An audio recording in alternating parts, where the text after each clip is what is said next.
아골골짜기의 소망이라는 제목으로 여호수아 강의 15번째 말씀을 좀 나누도록 하겠습니다. 이 시간 잠시 인사할 텐데요.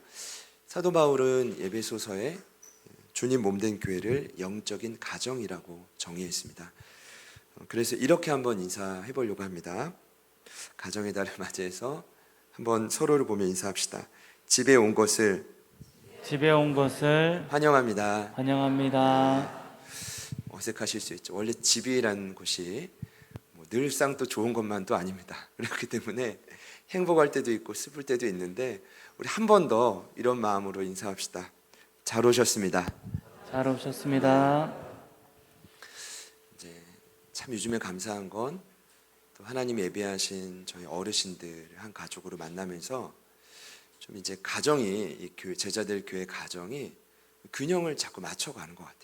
여러분 그렇게 느끼시죠? 그래서 앞으로 계속해서 훌륭한 가정으로 발돋움하게 되기를 소망합니다. 저희는 지난주에 아이성 패배의 충격적인 그 원인을 잠시 나누었는데, 왜냐하면 여리고에 비하면 10분의 1 규모도 안 돼요. 그 성의 전체 인구가 1만을 조금 넘을 정도입니다. 그렇기 때문에 이스라엘에게는 굉장히 충격이었죠. 한 3,000명 보냈다면 아이성에 있는 아마 군사 남자의 수와 비길 정도의 수만큼 많은 수였어요. 물론 이스라엘 입장엔 작았지만, 근데 무려 여리고 전투 때는 한 명도 죽지 않았는데 36명이나 사상자가 났습니다. 원인이 무엇이었습니까?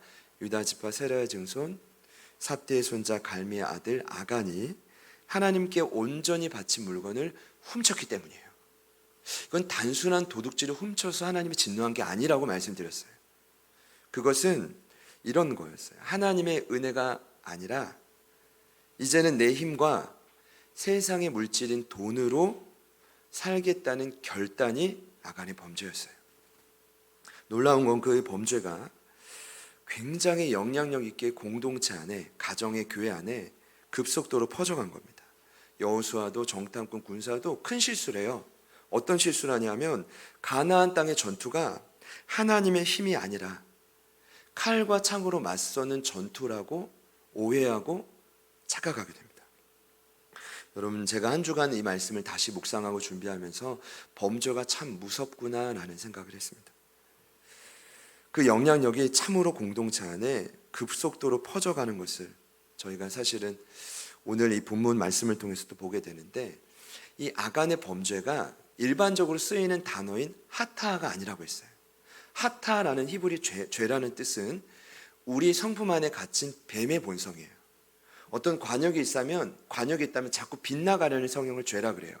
그러나 여기에 쓰인 범죄는 마알이라는 단어예요. 이 단어의 의미는 죄인 걸 알면서도 저지르는 의도적인 배반을 마알이라고 했어요. 그게 아간이 저지른 범죄였습니다. 그리고 금일 본문을 다시 보니까, 이 남은 본문을 보니까 범죄의 악영향이 온 이스라엘 향해 급속도로 퍼져갑니다. 그걸 더 상세히 소개하는 게 오늘 본문인데, 왜 급속도로 퍼져가냐 하면, 먼저 개인의 범죄가, 한 사람의 범죄가 가정으로 퍼져갑니다. 여러분, 오늘 이 가정의 달을 맞아요. 이걸 좀 잘 기억합시다. 그 증거가 어디 있냐면 21절부터 23절을 보면 장막이라는 단어가 무려 4번이나 나와요. 21절에 보소서 이제 그 물건들을 내 장막 가운데 땅속에 감췄다. 22절에 여호수아가 사람들을 보내매 그의 장막에 달려가 본즉 그 물건이 그의 장막 안에 감춰져 있다. 23절에 그들이 그것을 장막 가운데 취했다. 굳이 이렇게 반복적으로 표현할 이유가 전혀 없습니다. 여기 장막이라는 단어는 텐트입니다. 그러나 원 히브리 의미는 하우스가 아니라 홈이에요. 홈. 여러분, 하우스와 홈은 달라요. 하우스는 눈에 보이는 그냥 겉에 건물, 집을 의미하는 강조의 단어고, 홈은 가정이에요. 가정. 그러니까 어떤 의미일까요? 한 사람 아간의 범죄가 온 가정에 누룩처럼 퍼져갔다는 거예요. 저희도 마찬가지예요. 한 사람의 범죄와 방황이 있다면 여러분 속히 끊어내시기를 축복합니다. 사생 결단하고 싸우시기를 축복합니다. 그래야 같이 살아요. 이게 죄가요, 놔두면 이게 불평과 원망도 상처도요 계속 곪습니다. 빨리 회복해야 돼요. 두 번째 또 증거를 보니까 오늘 아간을 들춰내는데 또 제비를 뽑아요. 여러분 지난주에 7장 1절에 아간의 가문을 화려하게 장식한 이유는 뭐였죠? 이런 가문에 태어난 아간도 죄를 지을 수 있다는 걸 강조하는 표현이었어요. 저희 해석에 의하면. 근데 오늘도 또 제비를 뽑아요. 아간 나와 이러면 되는데 하나님이 하나하나씩 왜 이렇게 점검해 갈까요? 지파를 뽑고 지파에서 또 세라의 증손 족속을 뽑고 거기서 또 삽디를 뽑고 그리고 거기서 또 갈미의 아들인 아간을 뽑아요. 자, 왜 이렇게 했느냐 이거예요. 물론 이제 겁을 주고 뭔가 경고를 주려는 메시지일 수도 있지만 보통 어떻게 해석하냐면 아간의 심장을 더 쪼이려는 거다. 하나님 굉장히 잔인한 분으로 소개하면서 그렇게 해서 더 쪼이면서 이놈을 죽이려고 하는 거다. 그렇게 볼 수도 있겠죠. 두 번째 저의 생각은 계속해서 기회를 주는 거다. 예수님이 유다에게 계속 기회를 주었던 것처럼 돌이키라는 거죠. 지파, 증손, 손자 계속 좁혀가면서 하나님은 잘못했습니다. 아간에게 마지막까지 기회를 주는 것이라고 해석도 가능해요.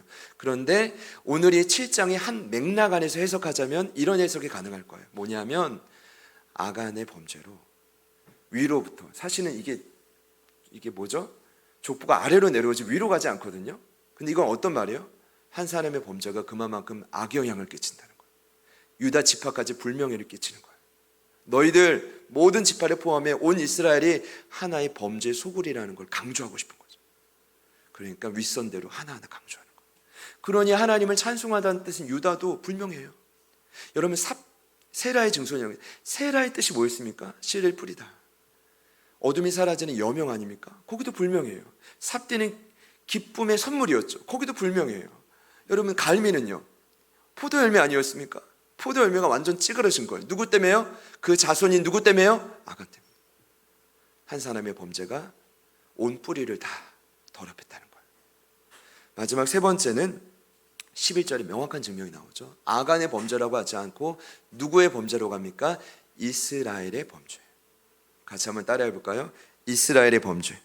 이스라엘의 범죄. 무시무시한 내용인데 여러분 이런 내용입니다. 한 사람의 범죄가 곧 가정과 온 공동체를 절망 가운데로 빠뜨렸다. 여러분 오늘 7장 말씀 핵심을 다 설명드렸어요.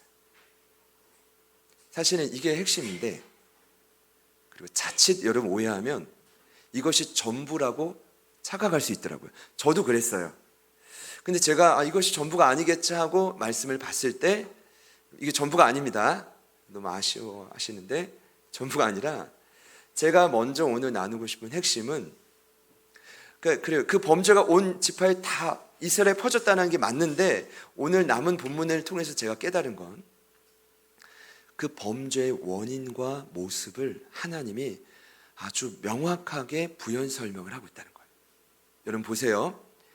한 사람이 실수했던 그 범죄, 의도적이든 실수든 연약함을 드러내는 건 죄를 지은 사람이나 보는 사람이나 아픈 거예요. 가슴이. 그럼에도 불구하고 하나님이 오늘 이 7장에 남은 구절을 통해 이 이스라엘의 범죄의 원인과 모습을 명확히 드러내는 목적이 뭘까요? 이유가 있겠죠? 오늘 말씀의 두 가지 목적을 먼저 설명하고 있습니다. 첫 번째는 범죄하고 소위 말하면 문자 그대로 자빠진 쓰러진 여호수아와 이스라엘을 다시 일으키기 위함이에요. 여러분 보세요. 마음이 상하고 쓰러져 있으면 아무리 하나님의 비전을 말하고 나라를 얘기해도 못해요. 두려워서도 못하고 짜증나서도 못하고 실증나서도 못해요. 먼저 무너진 마음을 일으키는 것이 우선이에요. 여러분 믿으십니까? 그래서 제 이야기가 아니라 오늘 10절을 보면 여호와께서 여호수아에게 말씀하시죠. 뭐라고요? 일어나라. 정말 여호수아가 누워 있었을까요? 아니에요. 그의 쓰러진 마음을 향해 주님 선포하는 거예요. 뭐라고 하시죠? 어찌하여 이렇게 엎드려 있느냐? 참 주님 몰라서 질문하는 게 아니거든요. 이런 질문은 전문 용어로 발문이라 그래요. 질문자가 대답을 알아요. 하나님이 아담아 내가 어디 있느냐? 몰라서 물어보신 걸까요? 아니에요. 그가 왜 넘어졌는지 알아요. 그런데도 한 번 더 콕 집어 질문하죠. 왜요? 어떻게든 그 아픔을 딛고 일으키기 위함이에요. 이해되시죠? 그리고 두 번째 13절을 보니 동일하게 말해요. 너는 일어나서 뭐라고 하죠? 백성을 거룩하게 하라. 계속 일어나라, 일어나라. 그 범죄의 원인과 모습을 명확히 드러내는 첫 번째 목적입니다. 두 번째는 일어난 다음에 또 하나의 이유가 있죠. 그건 바로 이스라엘을 일으켜서 다가올 미래, 내일을 준비하기 위함이에요. 13절입니다. 너희는 내일을 위하여 이렇게 돼 있어요. 뭐라고 하죠? 내일을 위하여 거룩하게 하라. 하나님은 지금도 저와 여러분에게 말씀하세요. 혹 예상치 못한 범죄로 넘어지신 분이 있습니까? 굉장히 저희 이 공동체 중에서도 범죄의 죄책감에 강박증을 느끼시는 분이 있을 수 있어요. 저도 좀 그렇거든요. 완벽하지도 않고 연약한데 그런 분들이 있을 수 있어요. 그런데 오늘 이 말씀을 통해 다시 일어나서 내일을 힘차게 준비할 수 있기를 축복합니다. 축복합니다. 네. 그러면 제가 오늘 핵심을 나눌 텐데 먼저는 원인이에요. 범죄의 원인은 저희 다 아는 거 아닙니까? 라고 생각할 수 있어요. 탐심, 교만, 불순종, 그렇지 않아요. 오늘 더 명확하게 그 아간의 범죄의 원인을 말하고 있어요. 그 원인은 다름 아닌 언약을 어겼기 때문이에요. 두 차례나 표현하는데 11절입니다. 이스라엘이 범죄하여 내가 그들에게 명령한 나의 언약을 어겼으며 15절에 온전히 바친 물건을 가진 자로 뽑힌 자를 불사르되 그와 그의 모든 소유를 그리하라. 이는 여호와의 언약을 어기고 이렇게 돼 있죠. 그러니까 범죄한 이유가 하나님 보실 때 뭐예요? 다른 게 아니라 언약을 어긴 거예요. 여러분 언약이라는 단어의 뜻이 뭡니까? 맹세인데 좀 충분치 않아요. 원 단어의 뜻은 베리트인데 이 단어가 어떤 뜻이냐면 무언가 물건을 자르다라는 거예요. 그럼 놀라운 건 고대 근동 당시에 언약을 어떻게 했는지 아십니까? 동물의 사체는 이미 죽은 거죠. 동물을 쪼개서 사체를 만들어요. 쪼개요, 잘라요. 그게 베리트예요. 왜 자를까요? 자르고 약속하는 두 사람이 손을 잡고 피가 철철철 흐르는 곳을 왔다 갔다 하며 약속을 해요. 왜요? 약속을 어길 시에는 동물처럼 내 몸을 자르겠다는 거예요. 무시무시하지 않습니까? 그래서 하나님이 아브라함과 최초의 언약을 맺을 때 아브라함이 동물의 사체를 쪼개고 기다려요. 베리트하고 기다려요. 근데 하나님이 아무리 시간이 지나도 안 나타나요. 아브라함이 잠들자 홀로 타는 횃불로 나타나 홀로 일방적으로 언약을 해요. 왜요? 어차피 아브라함이 약속을 어길 걸 알았어요. 그럼 그는 수없이 동물처럼 쪼개져야 돼. 하나님이 일방적으로 언약을 맺어주신 거죠. 할렐루야. 그게 언약이에요. 근데 그 언약을, 엄청난 언약을, 하나님의 철저한 계획과 신실한 약속, 그 사랑 그 자체인 언약을 아간과 이스라엘이 알면서 어겼다는 거예요. 여호수아도, 정탐꾼도. 이것이 사람이에요. 그런데 오늘 더 놀라운 건 언약을 어겼다라는 것을 뭐라고 표현하냐면 15절에 이렇게 말하죠. 언약을 어기고 이스라엘 가운데서 망령된 일을 행했다. 제가 볼 때는 언약을 어긴 것 이꼴 망령된 일이에요. 여러분 기억해 주십시오. 망령되다라는 건 자꾸 기억력이 깜빡깜빡하다라는 게 아니에요. 이게 진짜 오해고 좀 번역의 아쉬움이죠. 여기 네발라라는 히브리어는요 어떤 뜻이냐면 망령되다, 깜빡깜빡 이게 아니라 남편이 있는 여자가 다른 남자와 부적절한 관계를 맺는 행위가 네발라예요. 네발라. 이게 망령되다라는 거예요. 여러분 저는 이번에 처음 알았어요. 어떤 뜻이라고요? 남편이 있는 여인이 다른 남자와 관계를 맺는 거예요. 그게 망령되다라는 거예요. 어떤 의미일까요? 이미 부름받은 이 땅의 교회인 저와 여러분이 영원한 신랑 되신 누구죠?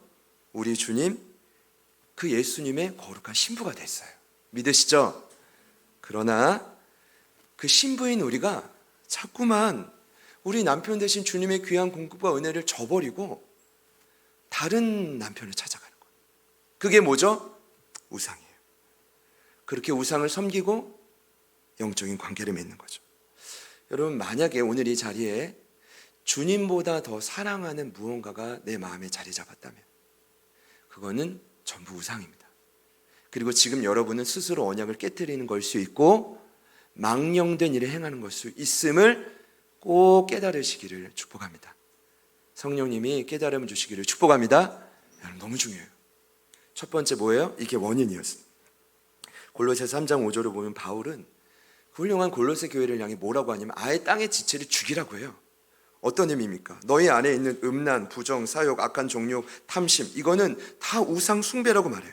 그러니까 제가 볼 때는 아간의 때나 여호수아 때나 창세기 때나 지금 우리의 때나 골로새 교회 신약 교회 시대나 다 똑같아요. 하나님이 가장 싫어하는 게 뭐예요? 우상이에요. 그러니까 10계명 1, 2계명에 우상을 만들지 말라, 절하지 말라 이렇게 말씀하시는 거예요.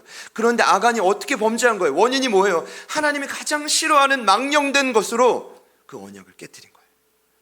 이것이 원인이었어요. 명확한 원인. 두 번째는 모습입니다. 이 모습은 21절에 자세히 나와 있는데 훔친 물건 중에 세 가지가 나오죠. 신할산의 아름다운 외투 한 벌. 신할산 부가 설명을 더 드리지 않겠습니다. 아주 유명한 산입니다. 외투 한 벌, 그리고 은 200세겔, 그리고 심지어 금덩이 하나인데 금덩이 하나가 50세겔, 엄청난 무게입니다. 이 세 가지를 어떻게 훔쳤냐 하면 보고 탐내어 장막으로 가져와 자기 장막 땅속에 숨겼어요. 핵심이 뭐예요? 보고 탐내어 숨겼다. 다 따라해 볼까요? 보고 탐내어 숨겼다. 그럼 뭐가 좀 떠오르지 않습니까? 에덴 동산의 첫 번째 죄악인 하와. 죄송해요. 이제 어쨌든 하와가 시작했으니까 여성분들에게 이해해 주시기 바랍니다. 하와가 먼저 따먹고 줬잖아요. 둘 다 범죄한 건 마찬가지지만 그 범죄의 이야기가 기억나시죠? 창세기 3장을 보면 여자인 하와가 그 나무를 본즉 먹음직하고 보암직하고 지혜롭게 할 만큼 탐스러운 나무라 그 열매를 따 먹고 함께 있는 남편에게도 줬죠. 그리고 가장 먼저 한 일이 뭐죠? 무화과 나무 잎을 엮어 치마로 삼고 동산 나무 사이에 하나님의 낯을 피하여 뭐 했죠? 숨었죠. 똑같아요. 보고 탐내어 따 먹고 주고 숨었죠. 교회 시대인 요한 1서를 보면 사도 요한이 이거를 뭐라고 하죠? 육신의 정욕, 안목의 정욕, 이생의 자랑. 죄가 들어오는 통로는 어느 시대나 똑같아요. 죄 짓는 모습도 동일해요. 보고 탐내고 훔치든 주든 받는 사람도 잘못인데, 그리고 숨어요. 이것이 뭐예요? 오늘 하나님이 명확히 드러내시는 죄인들의 모습입니다. 그리고 결국 하나님은 이 원인과 모습을 합쳐서 아간과 그의 가족, 훔친 물건, 속한 모든 것을 아골 골짜기에 묻어요. 괴로움이란 뜻인데 거기에 다 묻어요. 묻기 전에 돌로 치고 불사르고 잔인하지만 하여튼 그렇게 묻어요. 그리고 더 무서운 건 그 위에 돌무더기를 크게 쌓아요. 그리고 26절을 보니까 오늘까지라는 단어가 두 번이나 나와요. 오늘까지. 돌무더기가 존재하고 있더라. 그 소식이 우리에게 전해지고 있더라. 여러분, 저는요 이번 한 주에 너무나 마음이 안타까웠습니다. 아간이 아골 골짜기에 묻혔구나. 그 아는 내용이었는데도 너무나 마음이 아팠어요. 왜냐하면 아간의 이름의 뜻이 뭐였죠? 괴롭히는 자가 괴로움을 뜻하는 아골 골짜기에 묻혔어요. 굉장히 우울하고 사실은 이게 슬픈 장이더라고요. 여러분들 더 절망적인 거 뭔지 아십니까? 오늘 말씀을 들으신 분들은 공감하시겠지만 오늘이 아간의 모습이 우리의 모습이라는 겁니다. 그리고 저와 여러분의 삶에 보세요. 똑같이 재현되고 있습니다. 똑같이. 더 심하면 심했지 더 부족하지 않습니다. 제 안에 이런 궁금증이 생겼어요. 하나님, 여기서 7장이 이렇게 마무리되면 안 됩니다. 제가 물론 이제 설교자는 청중의 모든 상황을 고려해야 되지만 청중 중심으로 메시지 전하면 안 되거든요.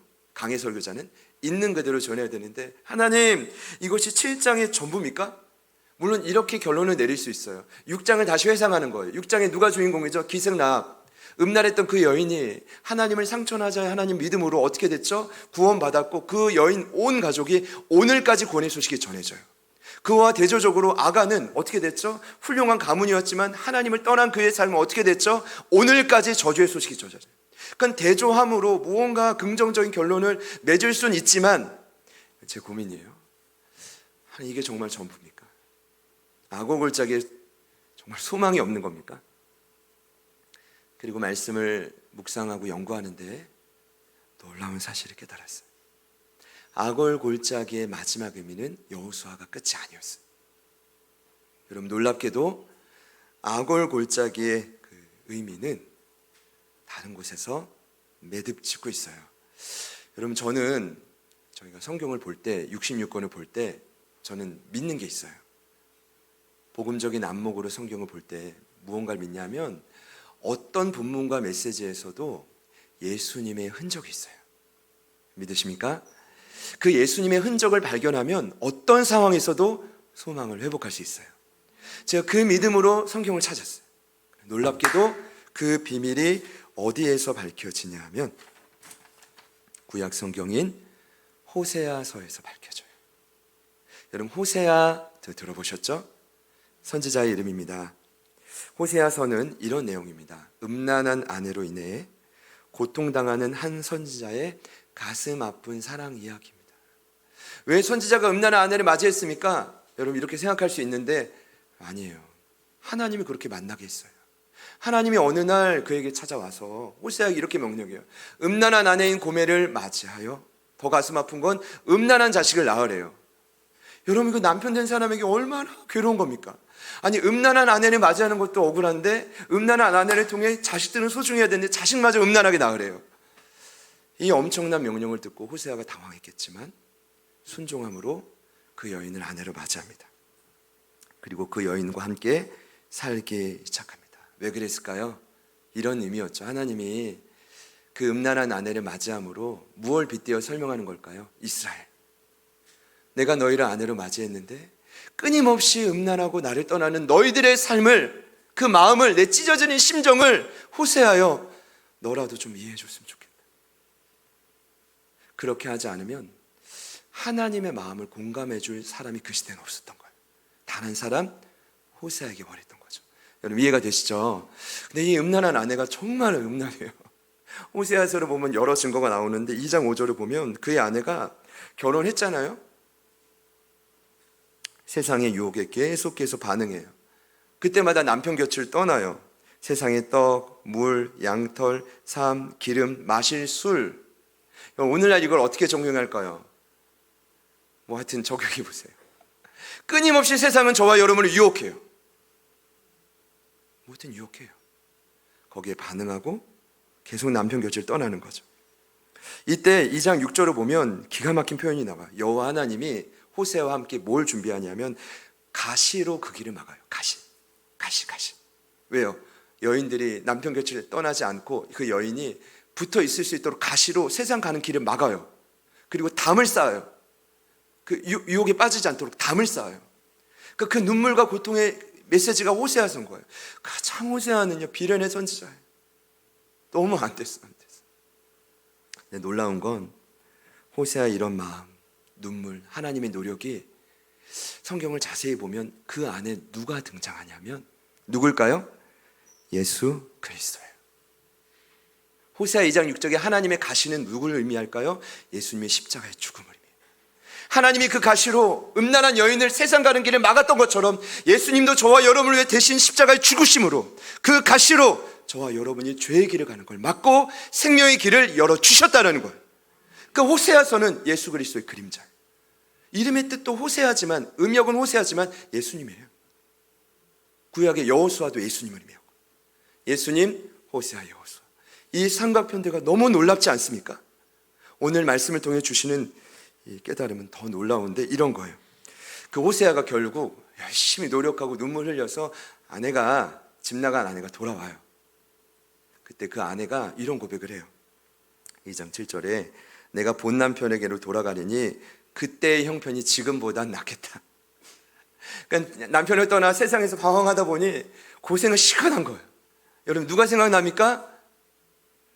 우리 김현애 집사님 생각나죠? 아까 김현애 집사님 첫 기도에 탕자 이야기를 하셨고 깜짝 놀랐어요. 그 누가복음 15장의 탕자, 돌아온 탕자. 그 고백이 누가 하고 있어요? 호세아의 아내인 음란한 여인 고멜이 하고 있어요. 나가서 고생해보니 남편 곁이 가장 행복했다. 할렐루야, 할렐루야. 더 놀라운 건 오늘 말씀의 결론인데요, 그 여인을 위해, 음란한 여인을 위해 하나님이 호세아가 선물을 준비해요. 그것이 호세아서 2장 14절과 15절에 나와 있는데 제가 한번 읽을게요. 들어보십시오. 그러므로 보라, 내가 그를 타일러 거친 들로 데리고 가서 말로 위로하고 거기서 비로소 그의 포도원을 그에게 주고 아골 골짜기로 소망의 문을 삼아주리니 그가 거기서 응대하기를 어렸을 때와 애굽 땅에서 올라오던 날과 같이 하리라. 여러분 놀랍죠? 여인은 실컷 음란하게 질퍽하게 살다 돌아왔는데 하나님이 돌아온 그 여인에게 무엇을 준비하죠? 포도원과 아골 골짜기를 무슨 문으로 삼아준대요? 소망의 문을 삼아준대. 여기에요, 이거예요. 그래서 이번 주 암송 구절이 호세아 선거예요, 처음으로. 2장 15절입니다. 여러분 들어보세요. 이 여호수아서에 있는 아골 골짜기가 저주와 심판의 상징이 맞아요. 그래서 절망과 죽음을 상징해요. 그러나 연이은 호세아서를 보면 호세아서의 아골 골짜기는 뭐로 돼요? 소망의 문이 돼요. 무슨 뜻입니까? 하나님의 일방적인 사랑이신 예수님의 십자가가 여러분 인생의 아골 골짜기에 세워지면 어떤 죽음과 절망도 소망으로, 넘치는 소망으로 바뀌어진다. 아멘을 크게 해주신 거 보니 확실히 이해가 되신 줄 믿겠습니다. 네. 저는 여러분 주로 자빠질 뻔했어요. 이 구절을 깨닫고. 근데 더 놀라운 거 뭔지 아십니까? 소망. 제가 이제 언어 이렇게 단어 연구를 좋아하다 보니까 소망이라는 단어를 찾아봤어요. 티그와라는 단어예요. 근데 그 소망이 추상적인 소망이 아니라 어떤 뜻이냐면 얇은 줄이란 뜻이에요. 이런 게 충격인 거예요. 아니 소망이 왜 얇은 줄이냐, 왜 끈이냐? 여러분 그러고 보니 여호수아서에 얇은 줄이 한 곳 나오죠. 어디에 나옵니까? 네, 호세아의 음란한 고멜과 같이 음란한 여인이었던 기생 라합이 하나님을 믿을 때 그의 가정을 살리는 구원의 표시로 뭘 하나님이 준비시키셨죠? 집 밖에 창문에 붉은 줄, 뚜아리 튼 굵은 줄이 아니에요. 붉은 줄은 얇은 줄입니다. 그것이 바로 소망이에요. 그러니까 이게 번역이 잘못이고 호세아 2장 15절에 소망의 문은 원래 어떻게 번역되어야 돼요? 줄의 문. 조금 더 해석하자면 붉은 줄의 문. 조금 더 해석하자면 여전히 우리 아골 골짜기에 있는 인생들에게 건네시는 예수님의 피 묻은 그 붉은 줄의 문. 그 문을 붙드는 모든 자들은 어떤 아골 골짜기를 만나도 살아난다. 이것이죠. 제가 보니까 대단하시다. 하나님 대단하시다. 그리고 오늘 이 말씀을 나누는 저나 듣고 결단한 여러분들도 저는 이 역사가 일어나게 될 줄 믿습니다. 여러분 금일 여호수아 7장의 결론은 사실은 이제 주는 메시지가 확실해요. 뭐냐면 이 땅의 어떤 인생도 절망과 괴로움을 상징하는 아골 골짜기를 피할 수 없다가 결론이에요. 그러나 연이은 호세아서 2장의 결론은 뭔지 아십니까? 어떠한 인생의 아골 골짜기도 예수님의 가시와 십자가를 만나면 소망의 문으로 바뀌어진다. 한 가지만 더 말씀드리고 마치자면 문입니다. 경환아 문이야 이렇게 말씀하시더라고요. 맞아요, 문이죠. 아, 문이었군요. 뭐냐면 예수님이 요한복음 10장을 보면 본인을 선한 목자라 그래요. 사꾼들은 다 버리고 양들을 두고 도망가지만 나는 너를 위해 계속 싸운다고 말씀하시거든요. 근데 거기 소개를 보면은 선한 목자 말고도 양의 문이 나와요. 어떤 의미일까요? 예수님은요 방황하고 상처 입고 쓰러진 수많은 양들을 계속 그 문으로 불러요. 그 문 안으로만 들어가면 양인 우리는요 안전해요. 그리고 잘 먹고요 모든 상처가 싸매지죠. 왜 오늘 소망의 문이라고 하셨을까? 너무 놀랍지 않습니까? 그 소망의 문, 줄의 문, 양의 문 대신 주님 안으로 더 깊이 들어가는 이 한 주가 되시기를 소망합니다. 여러분께 마지막으로 한 가지 드리고 싶은 질문은요, 오늘 이 메시지를 통해 이제 다시 일어나서 나아갈 힘을 얻으셨을 거예요. 한 가지 드리고 싶은 질문은 현장에 예배하시든 온라인으로 예배하시든 여러분에게 삶의 악올 골짜기는 어디입니까? 그리고 무엇입니까? 그리고 그것으로 인해 혹 너무 괴로워하시는 분이 계십니까? 다른 방법이 없어요. 유일한 소망 되신 그 예수님, 피 묻은 그 손, 구원의 붉은 줄을 얇지만 저와 여러분에게 내미시는 그 예수님의 손을 꼭 붙드시기를 축복합니다. 아멘. 우리 마지막으로 사랑 인사하고 찬양할 텐데요. 우리 이런 믿음으로 좀 선포했으면 좋겠어요. 이 인사를 하는 저희들의 삶이나 듣는 모든 분들의 삶이나 어떠한 모든 절망도 넘치는 소망으로 바뀌신다. 이 믿음으로 우리 마지막으로 같이 한번 인사합시다. 주님만이 유일한 소망이십니다. 유일한 소망이십니다. 아멘. 썩은 줄 붙들고 계신 분들이 많을 수 있다고 생각합니다. 빨리 그 줄은 다 버리고, 얇다고 표현되어 있지만 피 묻은 그 줄을 꼭 붙드시기를 축복합니다. 그 다음에는 그 문으로 딱 들어가시면 하나님이 어떤 풍성한 선물을 준비하고 계신지 여러분 거는 더 기대가 되는 거죠. 할렐루야. 그런 기대감을 갖고 오늘도 세상으로 믿음으로 나아가시기를 축복합니다. 우리 같이 한번 말씀을 기억하며 찬양합시다.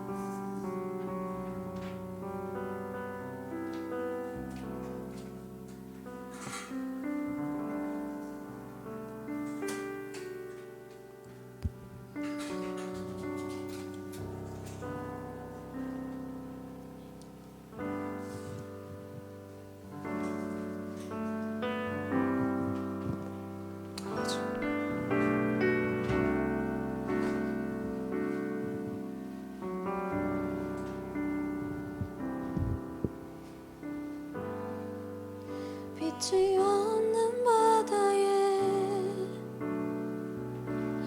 홀로 남겨진 채로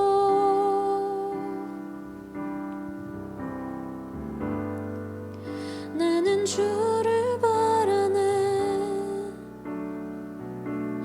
예수 내 손 잡아주시네.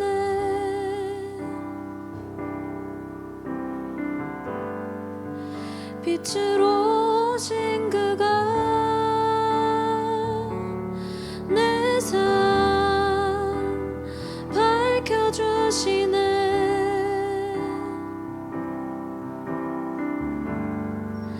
나는 주를 따르리.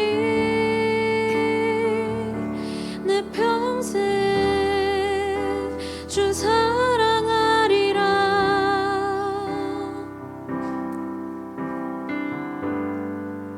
세상은 날 버리고 소망 하나 없어도 나의 사랑 주 날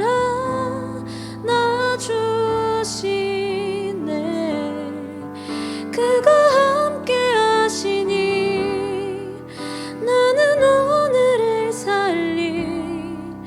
나의 모든 소망 오직 주 예수.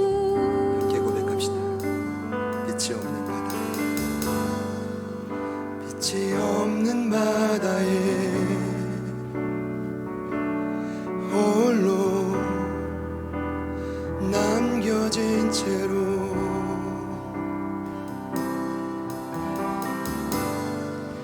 나는 주를 바라네. 예수 내 손 잡아주시네.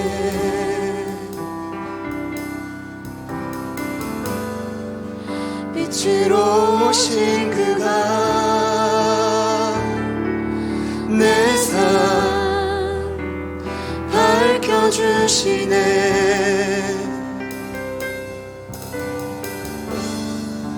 나는 주를 따르리. 내 평생 주 사랑하리라.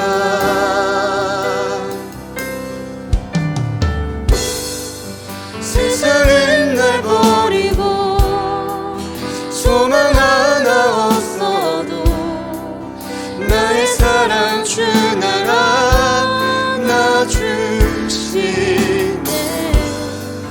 그가 함께 하시니 나는 오늘을 살리 나의 모든 소망 오직 세상은 날 예수 세상은 날 버리고 소망 하나 없어도 나의 사랑 주 나라 나 주시네.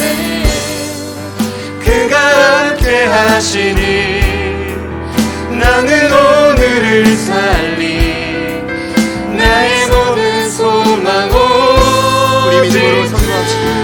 세상은 날 버리고 세상은 날 버리고 소망 하나 없어도 나의 사랑 주 나라 나 주시네.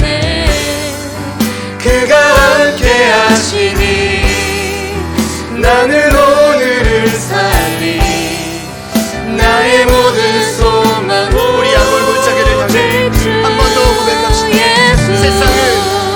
세상은 날 버리고 소망 하나 없어도 나의 사랑 주 나라 나 주시네. 그가 함께 하시니 나는 오늘을 살리 나의 모든 소망 오직 주 예수. 이 시간 여러분을 초청합니다. 크고 작든 오늘 말씀을 듣고 보니 내 삶을 계속 괴롭게 하는 괴로운 아픔을 떠올리게 하는 아골 골짜기가 여전히 제 안에 있습니다 라고 생각되시는 분이 있다면 두 손을 가슴에 조용히 모아주십시오. 그리고 또 하나님이 강력하게 주시는 마음이 있습니다. 하나님, 예수님 믿는 삶이 이것이 전부가 아니었군요. 저는 오늘 말씀을 근거로 비록 내 인생의 아골 골짜기일지라도 소망의 문을 향해 담대히 들어가겠습니다. 그 문을 열고 예수님 안에서 나에게 주시는 풍성함을 더욱더 누리겠습니다. 세상 속에서 더욱 누리겠습니다. 그렇게 특별히 소망하시고 결단하시는 분이 있다면 동일하게 두 손을 가슴에 모아주십시오. 우리 이 시간 함께 기도할 때 우리에게 구원의 붉은 줄을 내려주시고 그 소망의 문을 열어주시는 예수님이 더 가까이 오실 겁니다. 우리 기도가 어려우신 분들은 주님의 이름만 불러도 주님께서 우리의 마음을 만지시고 새롭게 하실 겁니다. 우리 결단하는 마음으로 우리 다같이 주님 이름 부르시고 같이 한번 기도합니다. 주여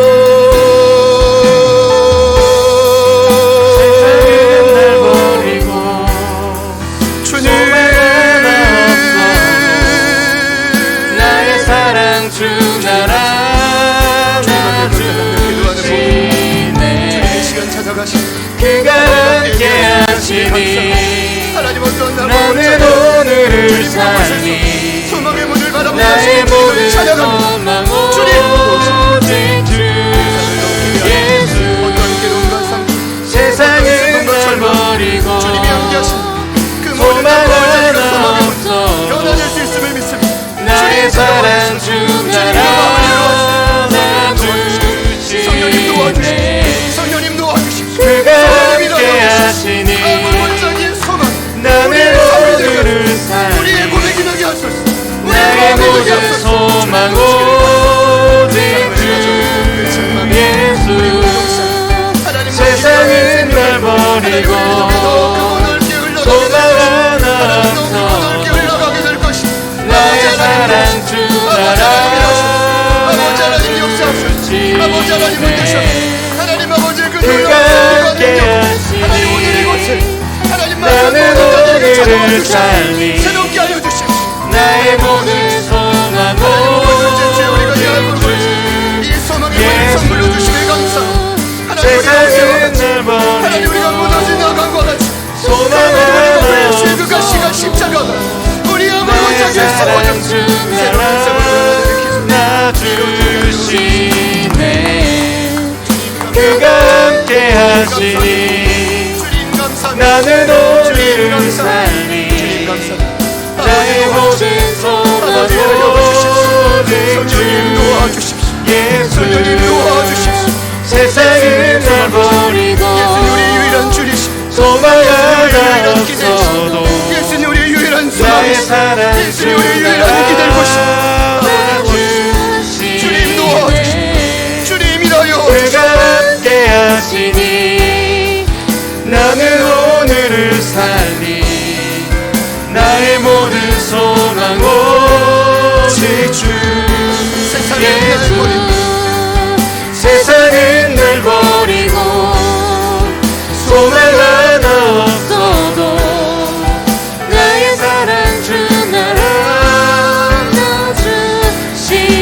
나주시네 그가 함께 하시니 나는 오늘을 살리 나의 모든 소망 오직 주 우리 이름으로 선포. 예수 세상은 날 버리고 소망 하나 없어도 나의 사랑 주 나라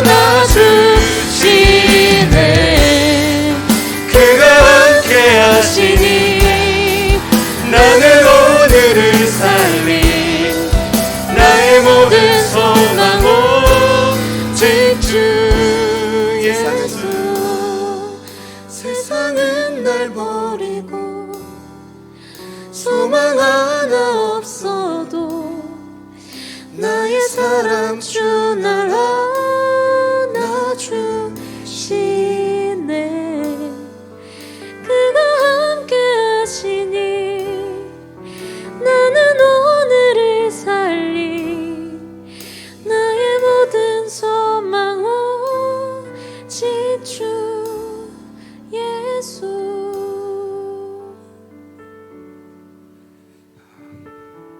음란한 나합처럼 음란한 고멜처럼 우리의 영원한 신랑 되신 아버지 하나님을 우리 구주 예수님을 떠나 살았던 저희들의 삶을 깨닫게 하시니 감사합니다.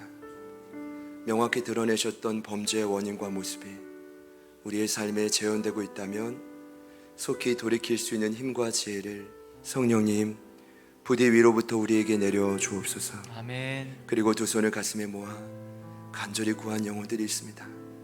원치 않는 문제로 인해 찾아온 그 삶의 아골 골짜기가 주님이 피 묻는 손으로 내무시는 그 구원의 붉은 줄로 인해 소망의 문으로 변화되는 역사가 이 한 주 날마다 일어나게 하여 주십시오. 아멘. 그리고 저희들을 통해 속한 모든 장막과 공동체와 온 열방이 주님 주신 그 소망의 복음을 전하며 다시 굳건히 세워지게 하여 주십시오. 아멘. 오늘 한 가족으로 만나 5월 둘째 주 이 아골골짜기의 소망의 메시지를 듣게 하신 그 하나님을 찬양하며 우리 사랑하는 가족들을 축복하고 이제 그 문으로 들어가오니 기대합니다.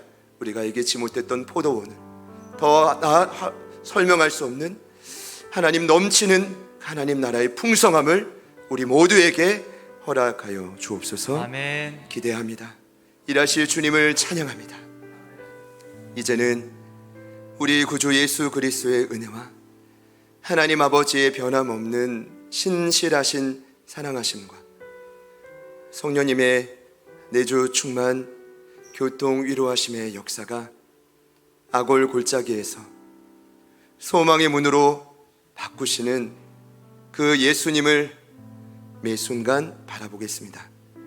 오늘 다시 결단하며 주님께 더 가까이 나아가는, 그래서 그 풍성함을 누리게 될, 그래서 영적 전투뿐 아니라 마음껏 승리하며 주의 나라를 확장하게 될 오늘 이부 예배에 참여하신 모든 예배자들 머리 위에, 그리고 저희 주변에 이제 살아나야 될 수많은 지체들 그 삶의 터전 위에 지금부터 영원토록 함께 하시기를 간절히 축원하옵나이다. 아멘. 아멘.